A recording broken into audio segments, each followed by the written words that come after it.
Pernah gak sih kamu ngerasa pasangan ngajak bercinta tapi kamu malah capek duluan? Bukan karena badan kamu pegal, tapi kepala kamu penuh, hati kamu tuh sesak. Ya sementara dia udah mulai manja, udah mulai ngerayu. Kamu cuma bisa narik nafas, tahan diri sambil mikir dalam hati, kok aku makin jauh ya? Kok malah aku yang jadi dingin?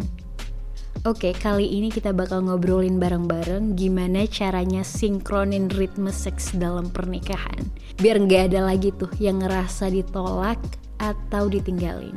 Aku tuh suka ngebayangin kalau seks kayak musik yang pelan-pelan naik. Kadang kamu gas, kadang kamu peluk aja, kadang kamu cuma diem nikmatin napas pasangan kamu di tengkuk. Seks itu bukan tombol yang kamu pencet terus langsung nyala. Dia itu butuh timing, butuh rasa. Dan menurut Dr. Laura Berman, banyak pasangan yang nabrak bukan karena gak cinta, tapi karena gak sinkron nadanya, gak baca iramanya.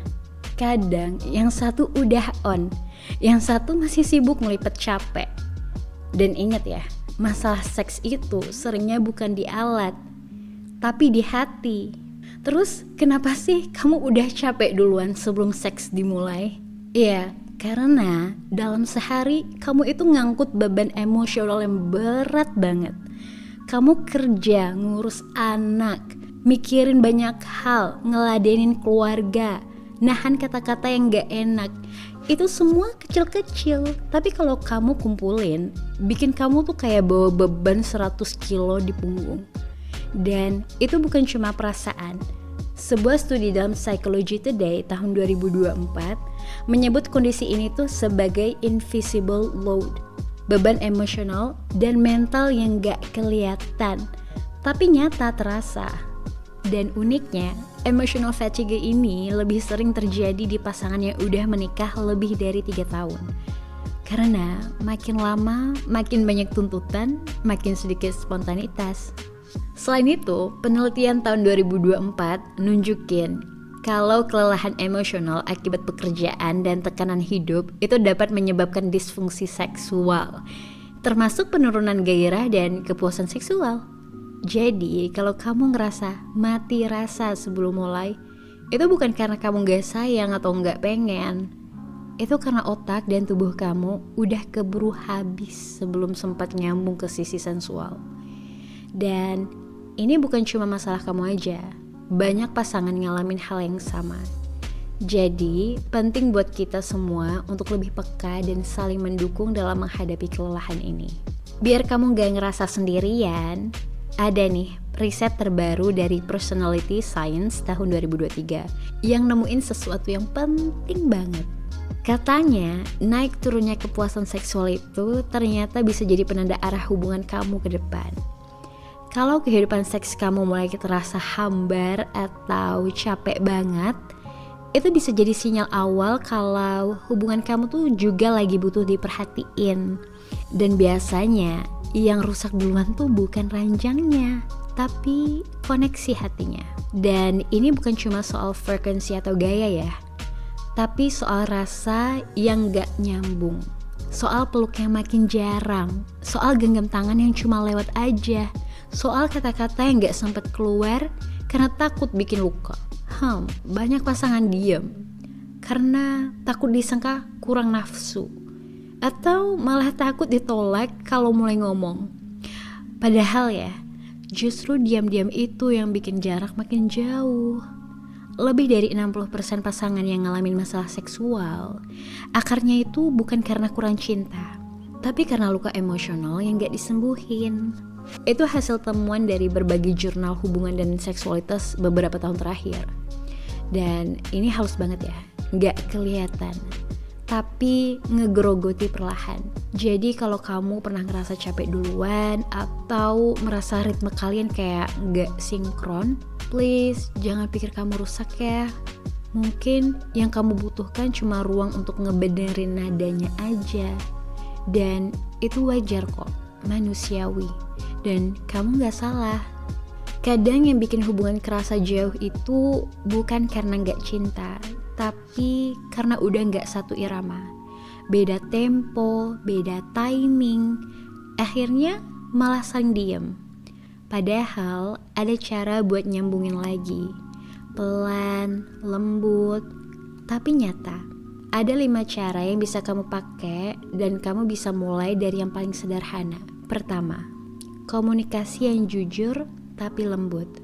Kadang jujur tuh bikin takut disalahpahami. Tapi jujur yang lembut bisa ngebuka jalan ke hati. Kayak bilang, hari ini aku berat banget, tapi aku pengen tetap deket. Boleh cuma peluk aja nggak? Dan itu bukan penolakan, itu permintaan kasih sayang dengan cara yang paling jujur. Kedua, recharge diri dulu, baru menyambung. Cinta tuh bukan mesin, dia butuh diisi. Ada riset dari American Psychological Association yang bilang 15 menit bareng tiap hari, tanpa distraksi, tanpa HP, bisa ningkatin kepuasan emosional 2 kali lipat. Jadi, sebelum nyatuin tubuh, coba deh sambungin dulu jiwa kalian. Ketiga, sentuhan kecil tanpa ekspektasi seks. Gak semua sentuhan harus punya tujuan. Kadang, pegangan tangan itu udah cukup.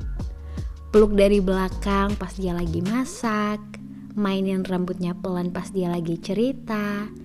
Karena Journal of Sex Research tahun 2022 itu bilang, semua hal itu ningkatin oksitosin, yaitu hormon yang bikin kita percaya dan ngerasa dekat.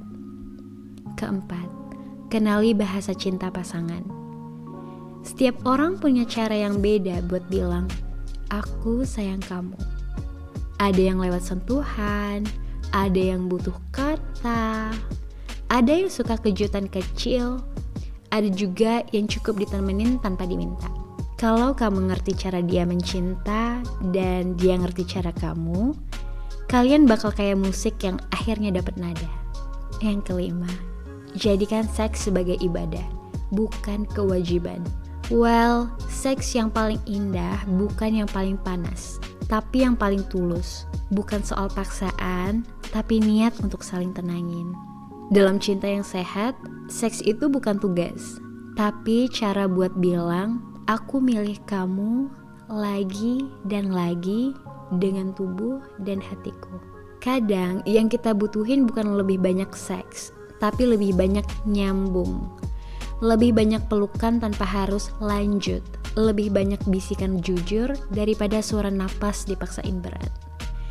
Karena penetrasi bukan tujuan, tapi hasil. Hasil dari rasa aman, percaya, dan koneksi emosional yang utuh. Kalau kamu ngerasa lagi gak sinkron sama suami atau istri kamu, bukan berarti kalian rusak. Mungkin cuma perlu waktu dan keberanian buat ngomong, kita masih satu tim kan? Boleh pelan, yang penting nyambung. Boleh beda ritme, asal masih saling dengerin. Karena seks yang sehat dimulai dari hati yang saling pulih, bukan saling buru-buru. Dan kalau kamu butuh teman buat ngobrolin ini, tenang. Di channel ini kita nggak tabu ngebahas yang kamu anggap terlalu nakal buat diceritain. Karena seks itu bukan hal kotor. Yang kotor itu kalau kita terus milih diam dan akhirnya saling menjauh. Kalau video ini nyentuh sesuatu dalam dirimu, klik like-nya biar kami tahu kamu ngerasa didengar. Subscribe juga biar kamu gak ketinggalan obrolan-obrolan hangat lainnya. Dan share ke orang yang kamu rasa mungkin butuh pelukan lebih dari sekedar jawaban. Sampai jumpa di video selanjutnya. Dan malam ini jangan buru-buru. Peluk dulu ya.